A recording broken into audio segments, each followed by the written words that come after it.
Azərbaycanın tarixi torpaqlarında qurulan Ermənistan zaman-zaman Azərbaycanın ərazilərini işğal etmək üçün deportasiya, soyqırımı və müharibə kimi insanlıq əleyhinə cinayətlər törətməyə başlayaraq, öz tarixi etnik torpaqlarında yaşayan azərbaycanlıların məqsədli və ardıcıl şəkildə etnik təmizləməsini həyata keçirib. Bu siyasət Ermənistanda Sovet hakimiyyəti illərində və 1991-ci ildə müstəqilliyini elan edən Ermənistan Respublikası tərəfindən də davam etdirilib. Azərbaycanlılar öz tarixi etnik torpaqlarında, Qərbi Azərbaycanda mərhələlərlə ermənilərin və onların havadarlarının deportasiya və soyqırımı cinayətlərinə məruz qalıb. 1905-1907-ci illərdə 90 min azərbaycanlı deportasiya və soyqırımına uğrayıb. 3-10 min arası soydaşımız qətlə yetirilib. 1918-1920-ci illərdə də 320 min azərbaycanlı deportasiya və soyqırımına məruz qalaraq təkcə Zəngəzur qəzasında 10.068 nəfər qətlə yetirilib. 1947-1953-cü illərdə baş verən deportasiya zamanı 26 rayon və İrəvan şəhərindən 150 min azərbaycanlı deportasiya edilib. 1987-1991-ci illəri əhatə edən sonuncu deportasiya cinayətində isə o zaman 24 rayon, 277 yaşayış məntəqəsi üzrə 12 şəhər, 11 qəsəbə və 254 kənddə yaşayan 300 min azərbaycanlı deportasiya və soyqırımına məruz qalaraq onlardan 216 nəfər qətlə yetirilib. Azərbaycan tarixinin bu faciəli səhifələri Sovet ideologiyasının təsiri altında uzun müddət tarixi tədqiqatlardan kənarda qalıb. Sovet İttifaqının dağılmasının sonları və müstəqilliyin ilk dövrlərində diqqət mərkəzinə gəlsə də, öyrənilməsinin konseptuallaşdırılması mümkün olmayıb. Yalnız Azərbaycan xalqının ümummilli lideri Heydər Əliyevin xalqın təkidli tələbi ilə 1993-cü ildə yenidən hakimiyyətə gəlişindən sonra bu sahədə əsaslı dəyişikliklər baş verib. Məhz ümummilli lider ilk dəfə Azərbaycan Respublikasının qərbindəki, indiki Ermənistan Respublikasının yerləşdiyi torpaqları tarixi və mənəvi əsasla Qərbi Azərbaycan kimi təqdim etmiş, tarixi ədalətin təmin olunacağına inanaraq demişdi. İndiki Ermənistan ərazisinin çox hissəsi Azərbaycanlıların əsrlərdən bəri yaşadıkları doğma diyar olubdur. Xalqımız tarixən əldən getmiş torpaqların niskilini indi də çəkir. Göyçə Mahalı, İrəvan, Zəngəzur deyəndə insanlarımızın ürəyi ağrıyır. Xalq o torpaqların arzusu ilə yaşayır. Məhz bu fundamental çıxışdan sonra indiki Ermənistanda qədim dövrlərdən 1991-ci ilə qədər yaşamış Azərbaycanlıların keçdiyi tarixi inkişaf yolunun öyrənilməsinin nəzəri təcrübi bazası sistemli şəkildə formalaşdırılıb. Azərbaycan Respublikasının prezidenti İlham Əliyev bu nəzəri təcrübi bazanı daha da zənginləşdirib. Məhz onun göstərişi ilə Qərbi Azərbaycan ərazisində Azərbaycanlıların tarixən yaratdığı dövlətçilik ənənələri, maddi və qeyri-maddi mədəni irsi, məruz qaldıqları tarixi ədalətsizliklər və cinayətlər, itirdikləri maddi-mənəvi sərvətlər haqqında davamlı tədqiqatlar aparılmağa başlanıb. Prezident İlham Əliyev Qərbi Azərbaycandan olan bir qrup ziyalı ilə 2022-ci il dekabrın 24-də keçirdiyi görüşdə Qərbi Azərbaycanlıların öz torpaqlarına ləyaqətli və təhlükəsiz şəkildə qayıtması barədə tarixi və hüquqi əsaslı müddəalar irəli sürüb. Ermənilər Qarabağdakı kimi Qərbi Azərbaycanda da bizim bütün tarixi, dini abidələrimizi yerlə yeksan edib, dağıdıb, Azərbaycanlıların tarixi irsini silmək istəyib, ancaq buna nail ola bilməyib. Çünki tarix var, sənədlər var, xəritələr var və bu binada nümayiş etdirilən 20-ci əsrin əvvəllərinə təsadüf edən xəritə bir də onu göstərir ki, Qərbi Azərbaycan tarixi Azərbaycan diyarıdır. Şəhərlərin, kəndlərin adları Azərbaycan mənşəlidir və biz yaxşı bilirik ki, indiki Ermənistan ərazisində tarix boyu Azərbaycan xalqı yaşayıb. İndi əsas vəzifə ondan ibarətdir ki, dünya ictimaiyyəti də bunu bilsin. Artıq bu istiqamətdə işlər başlamışdır. Ölkə başçısının bu çıxışı əldə rəhbər tutularaq müasir elmi yanaşmalara uyğun yeni fundamental araşdırma, Qərbi Azərbaycan irsi tədqiqatlar seriyası nəşr edilməyə başlanıldı. Azərbaycan, İngilis və Rus dillərində olan Qərbi Azərbaycan irsi, Ermənistanda azərbaycanlıların maddi mədəni irsinin, qəbristanlıqlarının sistemli qaydada dağıdılmasının nəticələri və beynəlxalq hüquqi məsuliyyətə dair hesabat və materiallar kitabının 1-ci cildi seriyanın ilk kitabıdır. 5 hesabatdan ibarət olacaq seriyanın 1-ci, 2-ci, 3-cü cildlərində Qərbi Azərbaycanda Ermənistan dövləti tərəfindən məqsədli şəkildə dağıdılan azərbaycanlılara məxsus qəbristanlıqlar, 4-cü cilddə məscidlər, 5-ci cilddə isə pirlər və türbələrin əvvəlki və vandalizm aktına məruz qaldıqdan sonraki vəziyyəti öz əksini tapacaq. Məlumdur ki, Ermənistan dövləti Qərbi Azərbaycanlılara qarşı etnik təmizləmə, soyqırımı və deportasiya siyasəti ilə kifayətlənməyib. Ümumiyyətlə, bu torpaqlardan azərbaycanlıların tarixi köklərini qoparmağa, onlara məxsus maddi mədəni irsi məhv etməyə çalışıb. Ermənistan dövlətinin bu cinayətkar fəaliyyətinin tarixi dinamikasının müəyyən edilməsi, əldə edilən təksib edilməz faktlar əsasında onun beynəlxalq hüquqla məsuliyyətə cəlb edilməsinin təşkili məqsədi ilə ilk dəfə Ermənistan tərəfindən azərbaycanlıların qəbristanlıqlarının sistemli şəkildə dağıdılması siyasəti və onun nəticələri araşdırılıb. Nəticədə Qərbi Azərbaycanda Ermənistanın məqsədli şəkildə dağıtdığı 201 azərbaycanlı qəbristanlığından bəhs edən kitab hazırlanıb. Tədqiqatlar əsasında müəyyən edilib ki, Ermənistanın öz ərazisindəki tarixi azərbaycanlı varlığına qarşı siyasi fəaliyyətinin əsas istiqamətlərindən biri maddi mədəni irsin ən mühüm tərkib hissəsi olan 1991-ci ilə qədər olan Qərbi Azərbaycan, indiki Ermənistan ərazisində mövcud olmuş 700-dən çox azərbaycanlı qəbristanlığının məhv edilməsidir.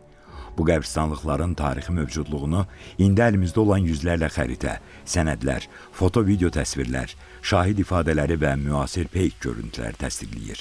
Soydaşlarımızın Qərbi Azərbaycandan, müasir Ermənistan Respublikasından 1987-ci ildən başlayaraq 1991-ci ilin sonlarına qədər davam edən sonuncu deportasiya prosesindən sonra sahibsiz qalmış bu qəbristanlıqlar Azərbaycanlıların uzun əsrlər boyu bu ərazilərdə mövcudluğunu təsdiq edən maddi mədəni irsin əhəmiyyətli nümunələri kimi baxımsızlıq və məhv etmə ilə üzləşib.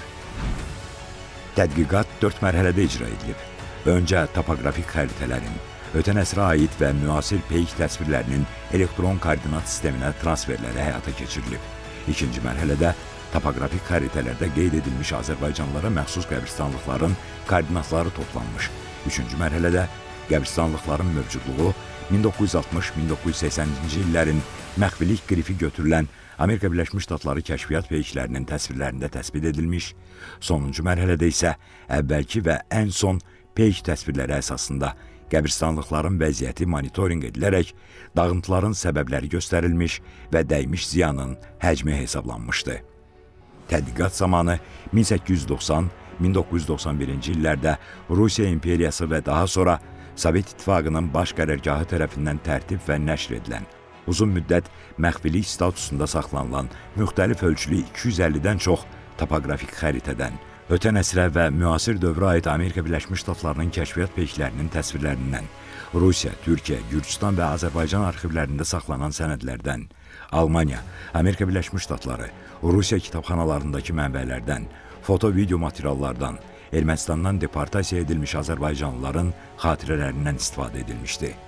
Araşdırmada istinad edilən xəritə kolleksiyaları Berlin Humboldt Universitetinin Coğrafiya Departamentindən, Greifswald Universitetinin Coğrafiya və Geologiya İnstitutundan, Indiana Universitetinin Elmi Kitabxana Fondundan, Amerika Birləşmiş Ştatları Milli Konqres Kitabxanasından, Rusiya Coğrafiya Cəmiyyətinin Tarixi Kartografiya bölməsindən toplanıb. Tədqiqat məsafədən zonlama metodu və normallaşdırılmış fərqli bitki örtüyü indeksinin dəyərləndirilməsi əsasında aparılıb. 20-ci əsrin ikinci yarısına aid Amerika Birləşmiş Ştatlarının Corona, KH-7 Gambit və KH-9 Hexagon hərbi kəşfiyyat peykləri tərəfindən çəkilmiş, hazırda ABŞ Daxili İşlər Departamentinin Geoloji Xidməti nəzdində fəaliyyət göstərən yer resurslarının müşahidə və elm mərkəzi tərəfindən arxivləşdirilmiş görüntülər, eyni zamanda müasir dövrə aid yüksək ayrıd etməli peyklərin təsvirləri kitaba daxil edilib. Elmi əsərlərin yazılması üçün dünyada tanınan Chicago 17 nəşr üslubunda hazırlanmış tədqiqat işində multispektral təhlil metodları mühüm yer tutur.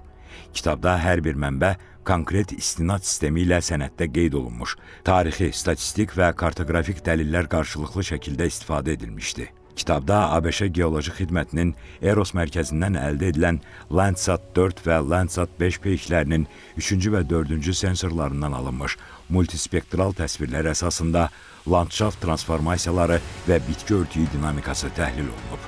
İnfraqırmızı və qırmızı spektral diapazonlarda aparılan analizlər torpaq örtüyündə və torpaq istifadəsindəki dəyişikliklərin, eləcə də qəbristanlıqların landşaft mühitinin dəyişməsinin aşkarlanmasına imkan verib.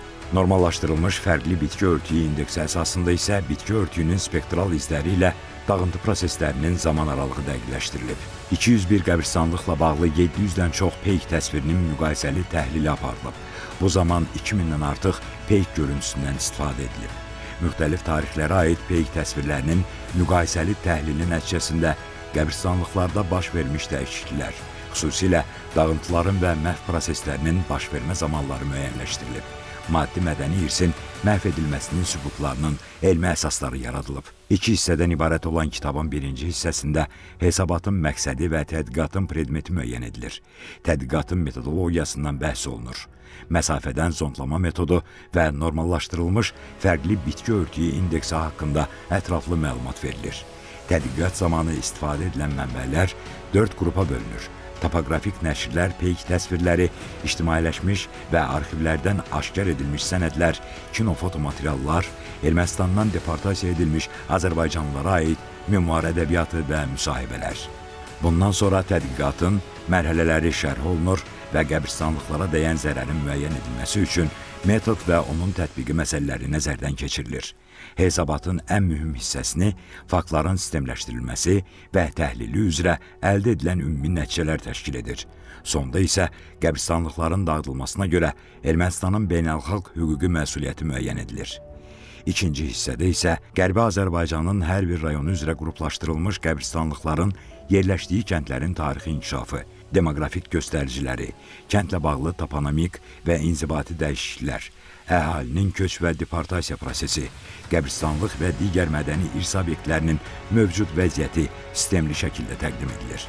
Hər bir kənd üzrə etibarlı, birinci dərəcəli mənbələrə, rəsmi dövlət arxiv sənədlərinə, statistik nəşrlərə, dövrün rəsmi mətbu orqanlarına və kartoqrafik materiallara istinad olunub. Əminliklə demək olar ki, tədqiqat müvafiq beynəlxalq təşkilatlar qarşısında Ermənistanın hüquqi məsuliyyətinə dair məsələ qaldırılması baxımından əhəmiyyətli olacaq. Beynəlxalq təşkilatların və dünya dövlətlərinin bu məsələyə diqqəti Ermənistanda Azərbaycanlılara məxsus olan və hələ də xarabalığı qalan 50 qəbristanlığın yer üzündən silinmək təhlükəsini aradan qaldırmağa kömək edəcək. Bununla da Azərbaycanlıların yaratmış olduğu bir çox mədəni irs nümunələri kimi qəbristanlıqlar da qorunacaq və Qərbi Azərbaycan icmasında birləşən insanların gələcək ziyarət yerlərinə çevriləcək.